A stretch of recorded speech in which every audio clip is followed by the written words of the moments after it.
It is April 13th, my favorite day.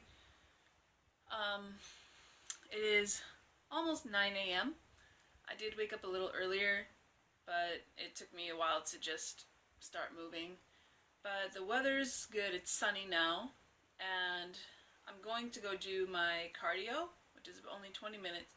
I'm going to go do the cardio, come back and do the stretching part of the workout, the 30 Days of Change workout, and then do the Spartan Trials workout. So I'll get all my workouts done right away, shower, breakfast, edit vlog, life. Okay, I want to do a couple things today because I feel like I've been running myself into a hole trying to stay in my house and get stuff done, but also like avoiding it. So it was a horrible time of procrastinating and man. We know. You've seen the vlogs. So, going to go do that. Gonna go get sweaty. Gonna come back and get a little more sweaty and take a shower. Okay, workouts are done, and I'm a little red. Not too much. Workouts are done. I'm gonna shower real quick, eat breakfast, edit the vlog, yada yada. I do need to get some groceries again. That's haven't so nearly by for like a couple days. But yeah, feeling good. Feels good to work out in the morning when it's done. So for any of you who use FitnessPal, you've probably added foods and had a whole giant list of foods that you don't even eat anymore.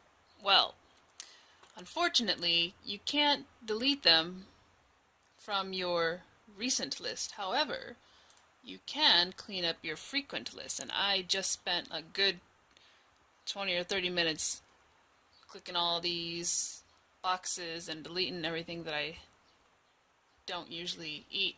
I do eat more than this, don't worry, but it was just easy to clean out as much as possible. So if you are on your FitnessPal on the internet, then you can use, or you can delete unnecessary.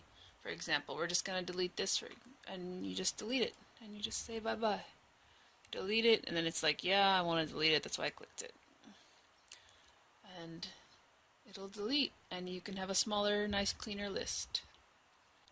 Another thing I want to show you guys is my approach to logging foods in FitnessPal. I used to do the standard breakfast, lunch, dinner, and then I changed it to like meal 1, meal 2, meal 3, meal 4, whatever. But I just found it easier to classify it by macros, so I have a fats, a proteins, and a carbs situation in my my FitnessPal, and that it makes it easy for me to classify my foods. So that works for me. You guys can do what you want, but that works for me. Hey guys, it's me again, Hala. You know that. Okay, enough.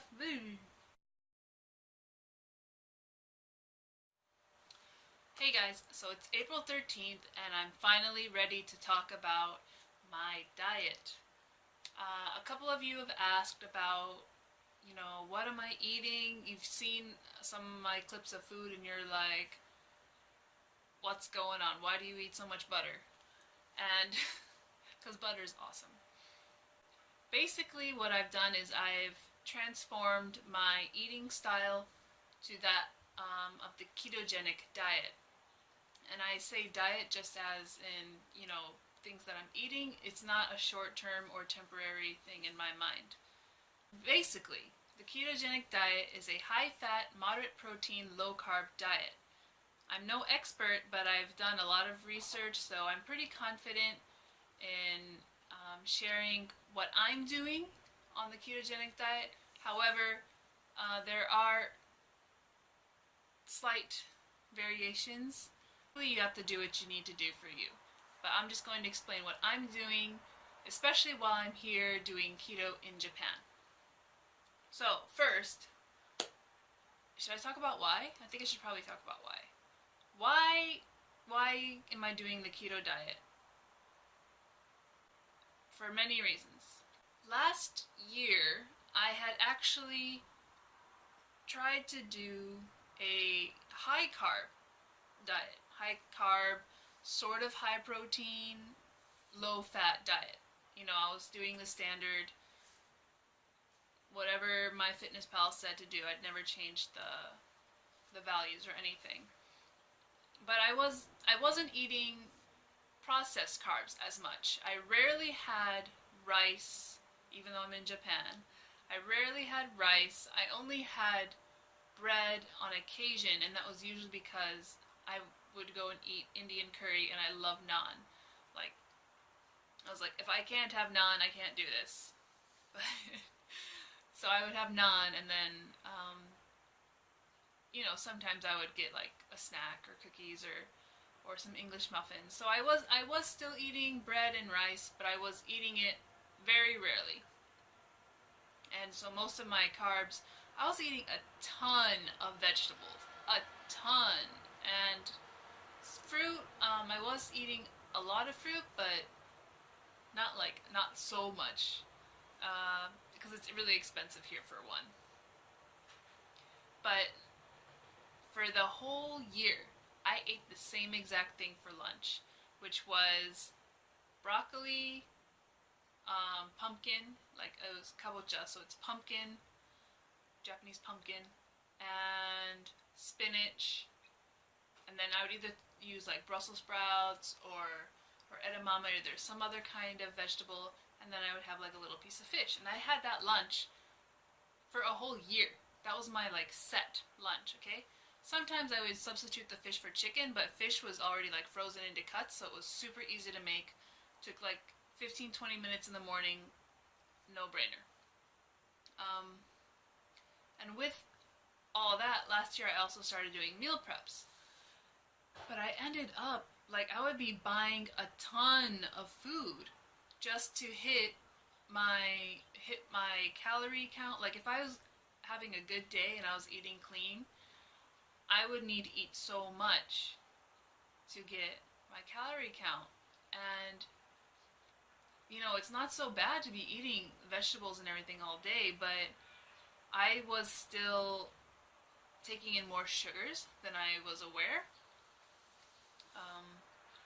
And because of the sugar cravings, I would crash a lot.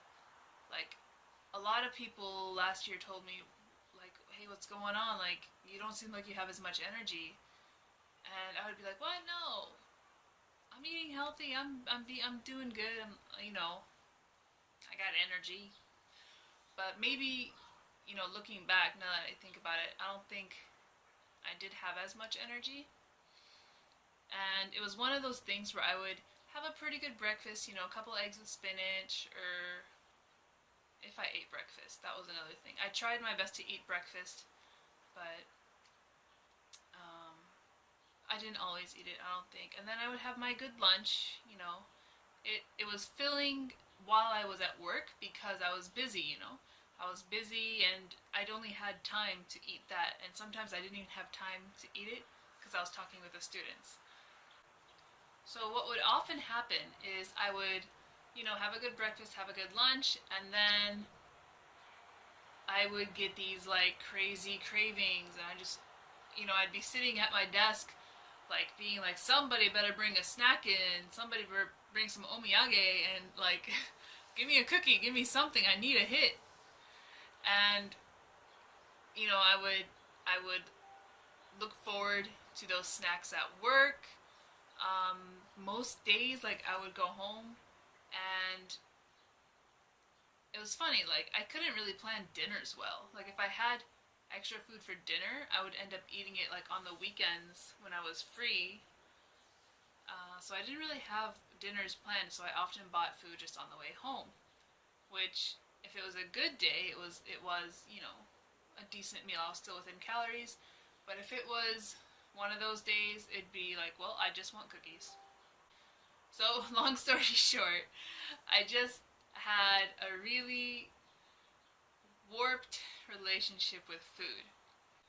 Like, the biggest thing for me was, I would load up my giant backpack with bags of vegetables, and I was just like, how do people live? Why do I have to eat this much food in a week? And why am I still not satisfied with it?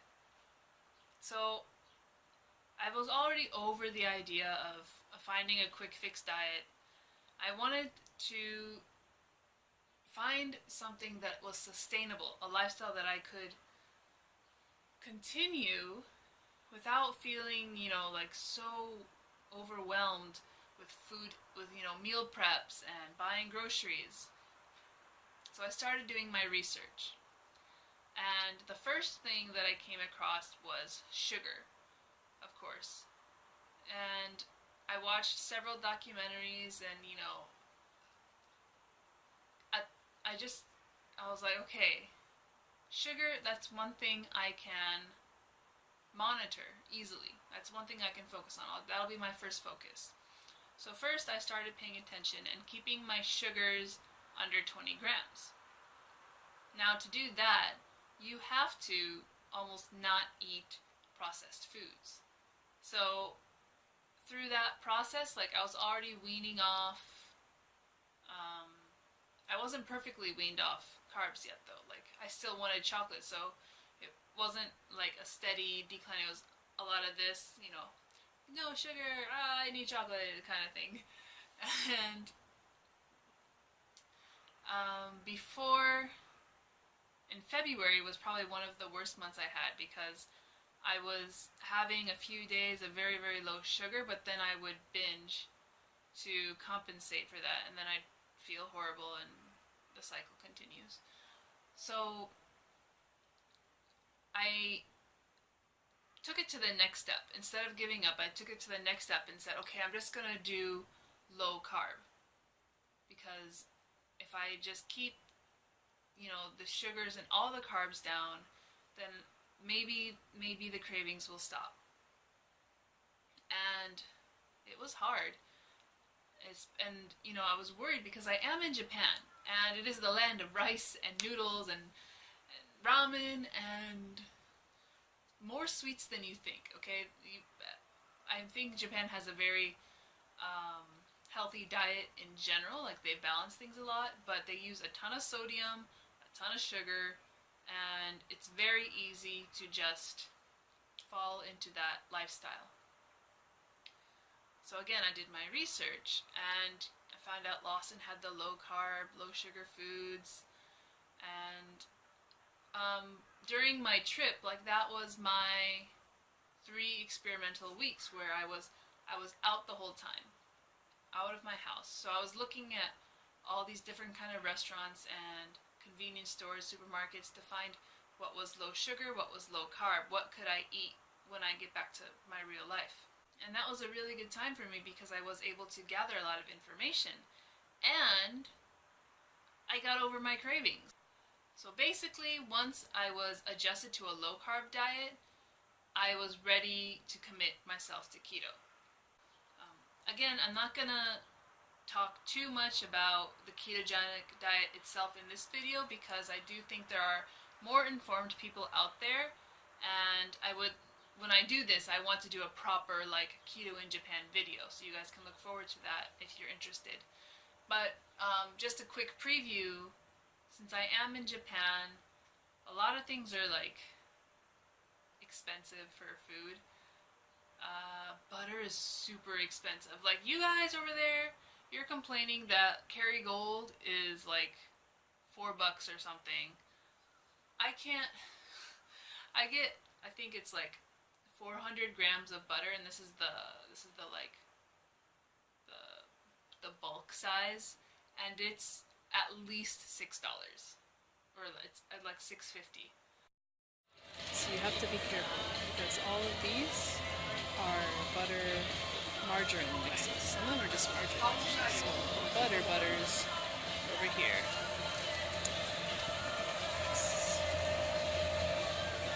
Yeah. Fun, right?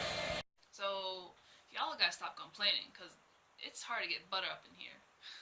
So yes, coconut oil, olive oil, butter. I found a place with ghee. I'm gonna go get ghee today actually. Tallow, which is beef fat.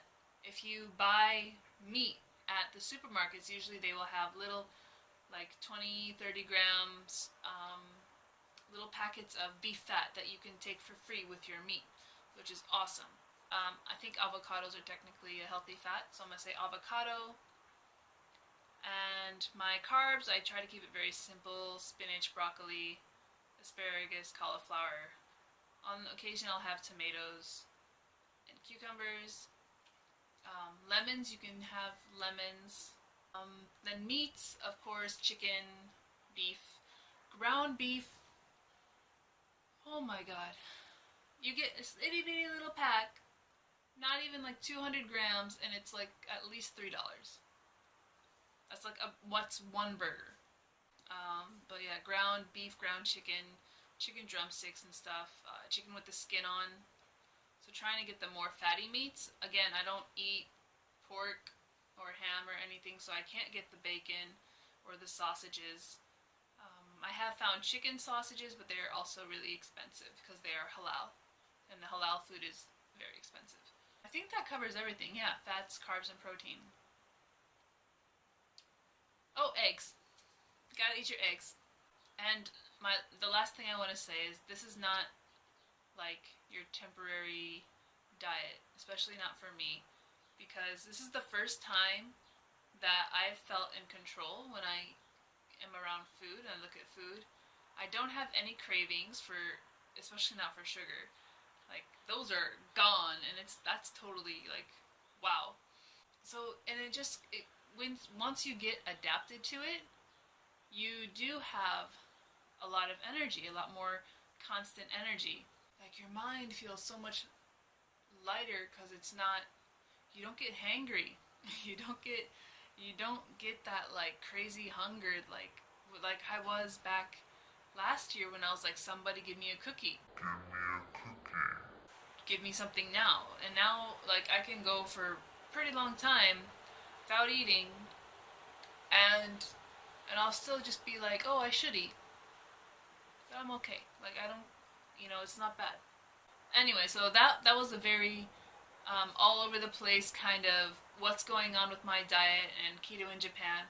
Again, I will do a proper video on it later because I do want to show you guys some of the low carb products that are available in Japan. With that, let me get back to the rest of my day. I still have to do my writing, but I also need to get groceries again. So, thanks for watching. If you only watch this for the keto part, cool. I'll see you guys later. And if you're the few members of my family and friends who are actually watching all my videos, you guys are awesome. Guys, look behind me. You probably noticed this area in my videos, right? And there was this awesome little motivational thing here, and this hanger had a pair of pants on it. Now those pants, I bought at like Goodwill or something, probably 3 or 4 years ago. They're size 13s. And, which I guess, I don't know, is that a junior? I don't know how that works. Anyway, they were size 13s, and probably when I bought them I was a 16. At one point I was like going on 18. But those were like my goal pants for the longest time. But I was just about to change to go out and get groceries, and I was just like, I wonder if those pants fit, because like I could never get them over my thighs. Y'all, I don't even know how to show you. I am wearing the pants. They are on fine. Like, check, I have pants. I have pants. I have pants. The weather's so nice. It's so nice today. I'm so glad I'm outside. But I feel like 1,000 times better compared to like this past week. And I'm walking to Osu, which is maybe 20 minutes or so, and I'm gonna do my shopping there.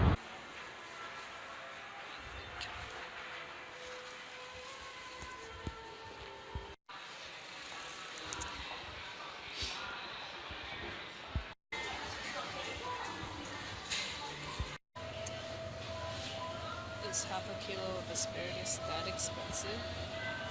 I'm back home and my bag is full, so let's check this out.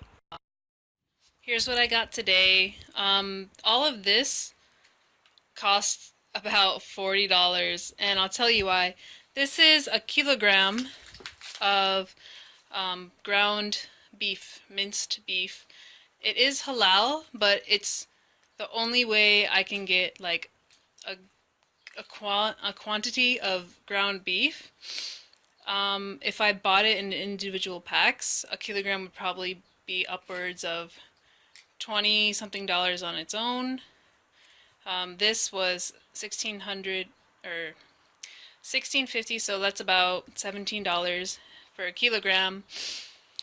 Yeah, super expensive, but compared to like going out and getting probably, for probably 2 meals out eating a hamburger, like that would pay this off. So it's not that bad when you can compare it to that. However, I know in the States it's probably not as much. Then I got chicken, frankfurters. I just wanted some chicken sausage actually, but they didn't really have like a real sausage. And I don't usually buy these. I usually just get chicken meat or something, some steak. But since I went to the store and they did have halal import products, I did get the chicken frankfurters as well. 3 lemons, because the store I went to get the lemons were like 65 a piece.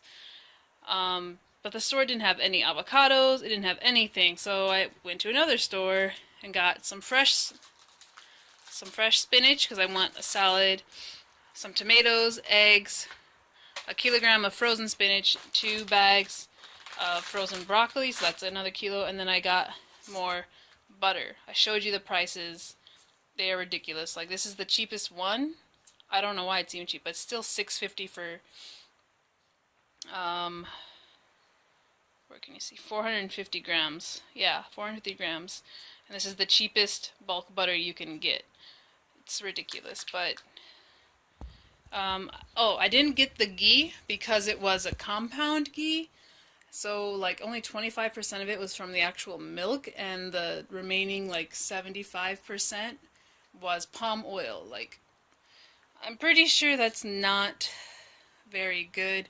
Even if, if I just use it for cooking, it might not be that bad, but I have to double check what ghee is supposed to be like. So this is what I got. So I just grilled up some of the chicken frankfurters and threw it in a bowl with spinach. There's a lot to be desired here. It's chicken, but it's mixed with like tofu and stuff, so it has a couple carbs per frankfurt. But like, even though I grilled it, it's just not. It's not a sausage. So here I am, about to weigh out this hamburger meat and put it in some bags when my olive oil falls down, and now I have oil on my floor. Oh no. Make it go away. No. Oil down. Oil down. Oh, this isn't gonna be good. Ooh, okay, oil is cleaned up. Meat is packaged and in the freezer. Alright, let's finish up today. April 13th. Pretty much got everything done. I just finished writing, and I did get 2,000 words in today. I wrote for more than 2 hours. It took me a little longer than usual, but I did get 2,000 more words, so my total word count for the novel is 82,418. So, hopefully by the end of the month I can get between 100 and 120,000. I know that's a big range, but definitely want to get as close to 120,000 as I can. Didn't wake up at 6 a.m. Not sure when that's going to happen, but we'll keep trying. So, day 13 is over. It's time to go to bed.